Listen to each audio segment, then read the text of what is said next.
প্রিয় দর্শক, প্রীতি নিন, শুভেচ্ছা নিন। আজকে আমরা যৌথভাবে কথা বলবো। আজকে আমি কথা বলবো না, মূলত আমি কথা শুনবো আপনাদের সঙ্গে। এই মুহূর্তে আমাদের এই কথা বলবার জন্য উপস্থিত আছেন নভেম্বরের 25 তারিখে কাতারের দোহায় অনুষ্ঠিত ভারত, বাংলাদেশ, আমেরিকার মধ্যে যে উচ্চ পর্যায়ের বৈঠকটি হয়েছে তা নিয়ে মিডিয়ায়, বিশেষ করে সোশ্যাল মিডিয়ায় নানান খবর আসছে। এমন খবরও কেউ কেউ দিচ্ছেন যার সঙ্গে বৈঠকের কোনো সম্পর্কই নেই। একটি চ্যানেলে বলতে শুনলাম ভারতের পক্ষে থেকে নাকি এই বৈঠকে হাজির ছিলেন উচ্চ স্তরের 3 জন ইন্ডিয়ান সিভিল সার্ভিস বা আইসিএস অফিসার। যিনি বলছেন কথা তার সম্ভবত জানা নেই যে ভারতের শেষ আইসিএস অফিসার নির্মল কুমার মুখার্জি 1980 সালে চাকরি থেকে অবসর নেন। একটা কথা এই প্রসঙ্গে বলি, ভারতের প্রথম আইসিএস অফিসার ছিলেন রবীন্দ্রনাথ ঠাকুরের দাদা সত্যেন্দ্রনাথ, আর শেষ আইসিএস ছিলেন নির্মল মুখার্জি। দুজনেই বাঙালি। আজ বাঙালি আইএস অফিসারের নাম খুঁজতে হলে দূরবীন লাগে। থাক সে কথা। কে কে ছিলেন দোহার মিটিংয়ে? না, কোনো টার্কিশ বা তুরস্কের আমির ছিলেন না, এটাও আবার দু একজন বলেছেন। তুরস্কে কোনো আমির নেই। বৈঠকে কাতারের পক্ষ থেকে ছিলেন সেখানকার আমির।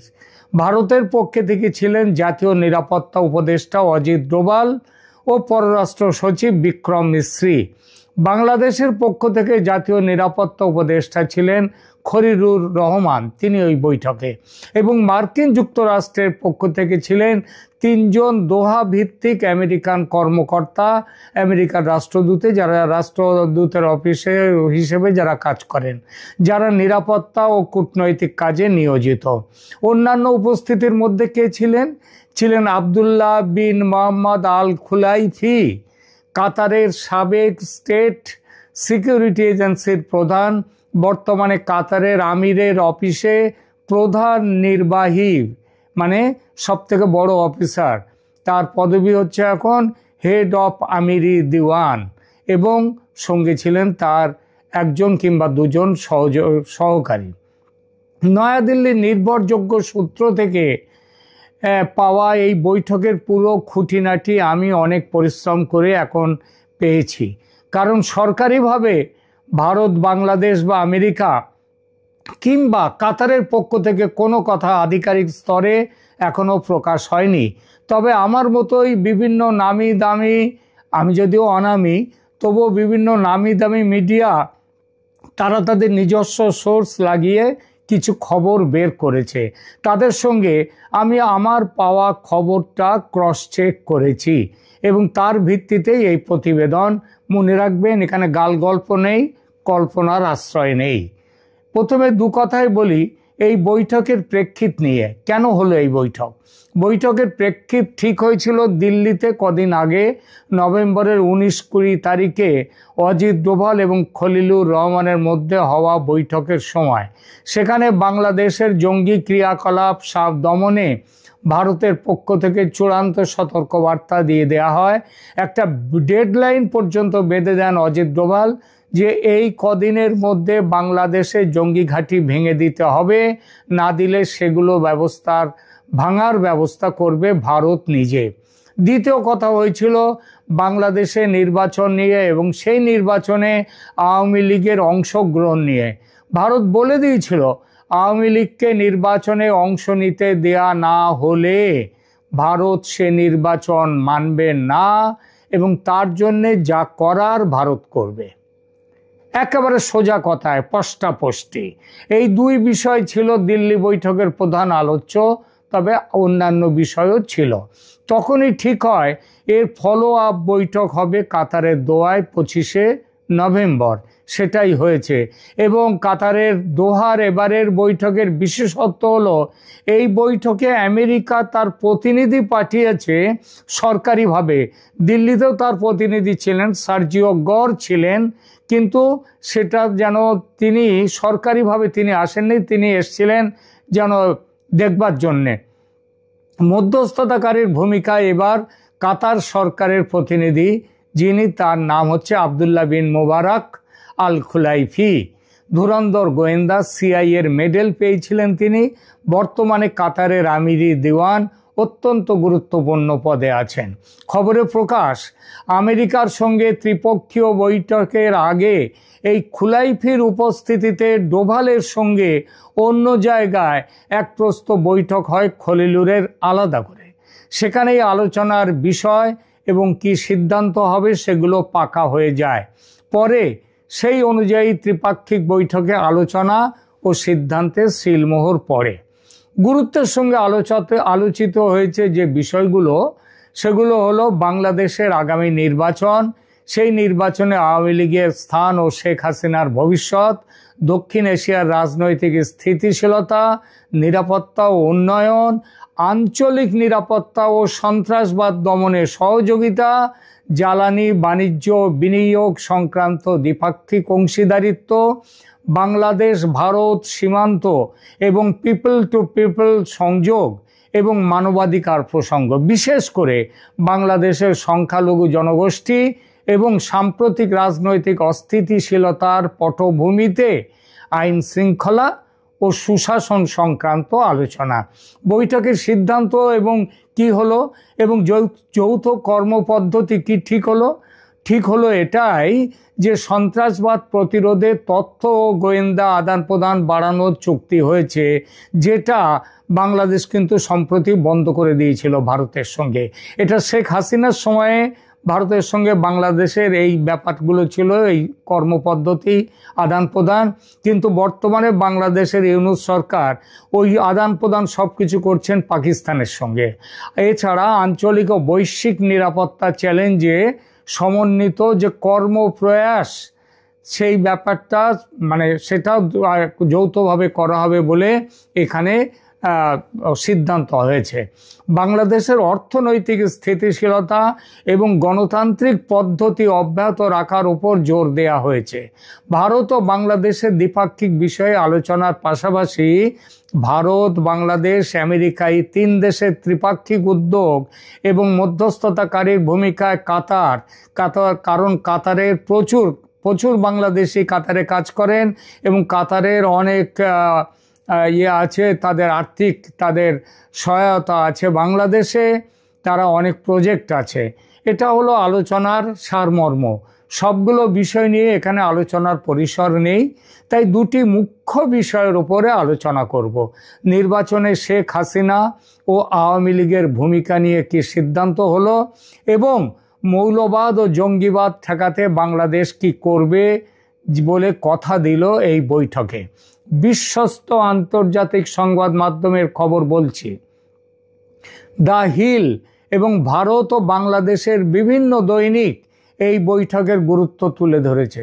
যুক্তরাষ্ট্রের পক্ষ থেকে বৈঠকে আঞ্চলিক অস্থিতিশীলতা, সীমান্ত পরিস্থিতি ও বাংলাদেশের সাম্প্রতিক রাজনৈতিক পরিবর্তনের ইস্যু এবং তার ফলে কি অবস্থা ঘটছে বাংলাদেশের, সেই বিষয়গুলো উত্থাপিত হয়। ভারতের প্রধানমন্ত্রী ও পররাষ্ট্রমন্ত্রীর মন্তব্য অনুযায়ী বাংলাদেশের সংখ্যালঘু ও সীমান্ত নিরাপত্তার বিষয়টিও বিশেষ গুরুত্ব পেয়েছে এবং এখানকার সারসংক্ষেপ ও বাস্তব প্রভাব কি।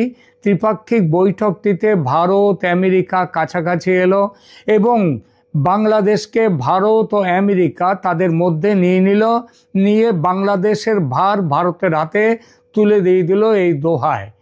এখানে দক্ষিণ ও মধ্য এশিয়ায় নিরাপত্তা, অর্থনীতি ও কৌশলগত দ্বন্দ্ব প্রশমনে এক যুগান্তকারী পদক্ষেপ হিসেবে বিবেচিত করা হচ্ছে দোহার বৈঠককে।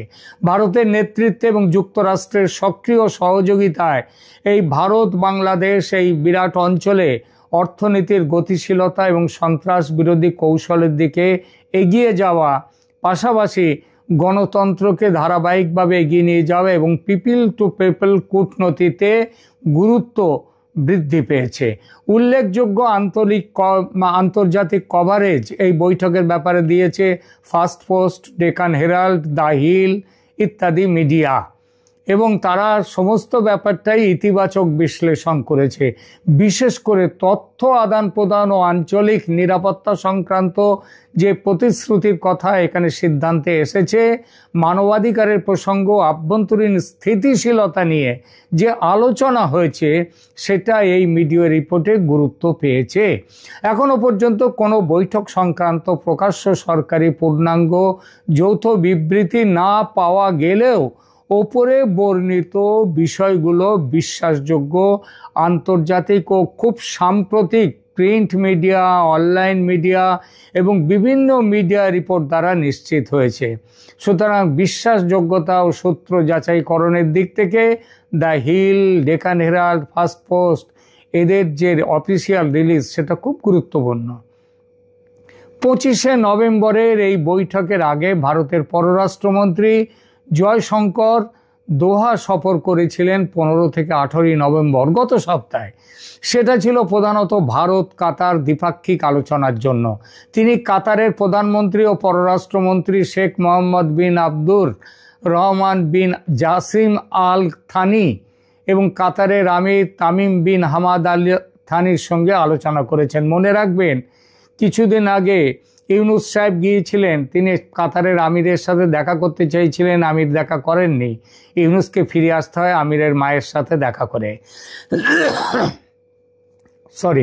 এই বৈঠকগুলো জয়শঙ্কর করেছেন, সেখানেও শক্তি, বাণিজ্য, বিনিয়োগ, মধ্যপ্রাচ্যের পরিস্থিতি ইত্যাদি নানান বিষয় ছিল। সঙ্গে ছিল ভারত কাতার কৌশলগত অংশীদারিত্ব কিভাবে আরও বাড়ানো যায় তাই। আর তারপরে এই প্রকৃত ত্রিপাক্ষিক বৈঠক। এবারের বৈঠকের গুরুত্বপূর্ণ বিষয়গুলো তো কথা তো আগেই বলেছি, শেখ হাসিনার ভবিষ্যৎ এবং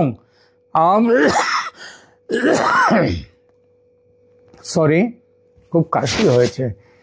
সেগুলো হলো শেখ হাসিনার ভবিষ্যৎ এবং আওয়ামী লীগের ভূমিকা, বাংলাদেশের আসন্ন নির্বাচনে কিভাবে আওয়ামী লীগের ভূমিকা থাকবে সেই ব্যাপারটা।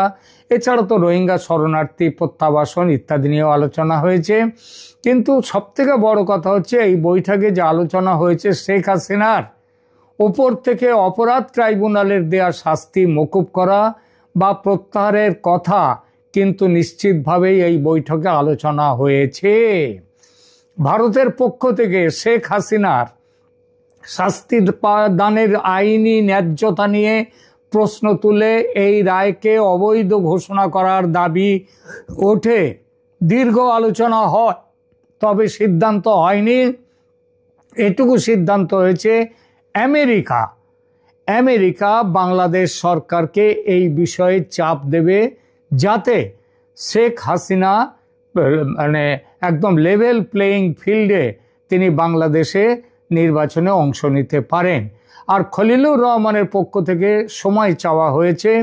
ঠিক হয় এই ব্যাপারে পরবর্তী বৈঠক যা ডিসেম্বরে হবে সেখানেই আলোচনা হবে। তবে আওয়ামী লীগ যে নির্বাচনে অংশ নিচ্ছে এই সিদ্ধান্ত গৃহীত হয়েছে। ফেব্রুয়ারির প্রথম বা দ্বিতীয় সপ্তাহের শুরুতে সংসদ ভোট ও গণভোট একসঙ্গে হবে এই সিদ্ধান্ত। নির্বাচনের তফসিল ঘোষণা হবে ডিসেম্বরের প্রথম সপ্তাহের শেষ দিকে। এবার আসি বাংলাদেশের জঙ্গি ঘাঁটিগুলো ভেঙে দেওয়ার ইস্যুতে, যে ইস্যুটি আর একটা বড় ইস্যু। এই দিল্লি বৈঠকে ডোভাল খলিলুর রহমানকে সতর্ক করে দিয়েছিলেন যে বাংলাদেশ সীমান্ত অঞ্চলে কমপক্ষে 12টি ইসলামিস্ট জঙ্গি শিবির রয়েছে। এই শিবিরগুলি ত্রিপুরা ও কুমিল্লা জেলা সংলগ্ন সীমান্ত এলাকায় অবস্থিত। চট্টগ্রাম পার্বত্য অঞ্চল এবং রংপুর বিভাগেও কিছু শিবির আছে। এই শিবিরগুলি থেকে পাকিস্তানের গোয়েন্দা সংস্থা ISI সিধা সংযোগ রেখে দিয়েছে। ভারতের শিলিগুড়ি করিডোর এর জন্য হুমকির সম্মুখীন। ভারত এই হুমকি বেশি দিন সহ্য করবে না। আন্তর্জাতিক গোয়েন্দা কর্তৃপক্ষ এবং নির্ভরযোগ্য সংবাদ সূত্র অনুযায়ী নভেম্বর 25-এ অনুষ্ঠিত ত্রিপাক্ষিক বৈঠকে জঙ্গিবাদ দমন বিষয়ে আলোচিত বিষয়গুলি ছিল। বাংলাদেশে জঙ্গি শিবির এবং আন্তর্জাতিক সন্ত্রাসবাদী নেটওয়ার্ক সম্পর্কে গোয়েন্দা তথ্য আদান প্রদান করা হবে, এটা তো বলাই হয়েছে। যেটা বন্ধ হয়ে গিয়েছিল ভারতের সঙ্গে বাংলাদেশের, সেটা হবে। এই ঘাঁটিগুলো ভেঙে দিতে হবে। দিল্লি বৈঠকের পর এই ব্যাপারে বাংলাদেশ কিছুটা এগিয়েছে, তবে অগ্রগতি খুব কম। দোহা বৈঠকে অজিত ডোভাল আমেরিকার অফিসারদের সামনেই বলেছেন ভারত আর একটুও দেরি বরদাস্ত করবে না। খলিলুর রহমান জানান, বাংলাদেশ তাৎক্ষণিক সামরিক পদক্ষেপ নিয়েছে। ইতিমধ্যে কুমিল্লা জেলায় অবস্থিত একটি জঙ্গি শিবিরের বিরুদ্ধে সেনাবাহিনী 24শে নভেম্বর অভিযান চালিয়েছে, বেশ কয়েকজন মারা গেছে সেখানে। এটা অজিত ডোভালের সতর্কতার ফলের ইঙ্গিত দেয়।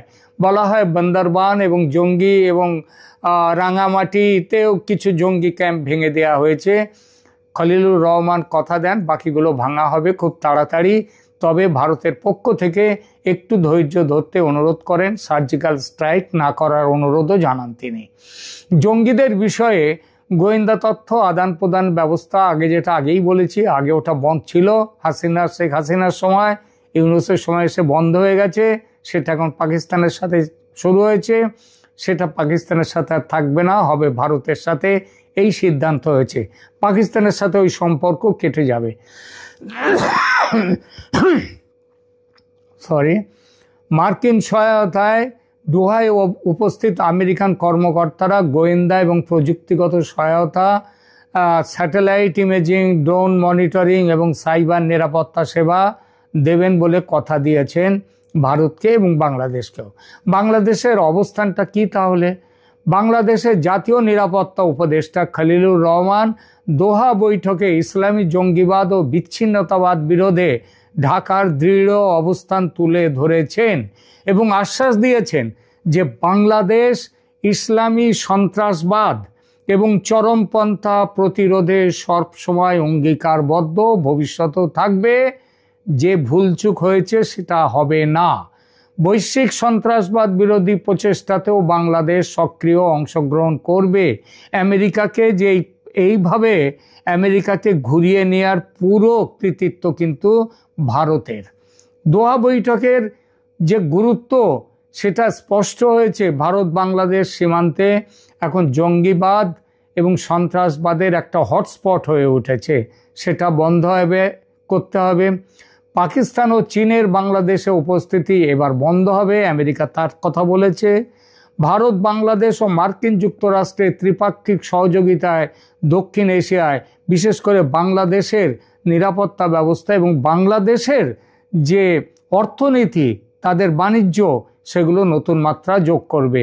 মোহাম্মদ ইউনূসের অন্তর্বর্তী সরকারের অবস্থা এখন সেই সাপের ছুঁচো গেলার মতো, যা করে ফেলেছেন সেটা এখন হজম হচ্ছে না। ভারত এবং আমেরিকা মাথার উপর খাড়া ধরে রেখেছে, বেচাল দেখলেই ঘাচাং ফু। ধন্যবাদ।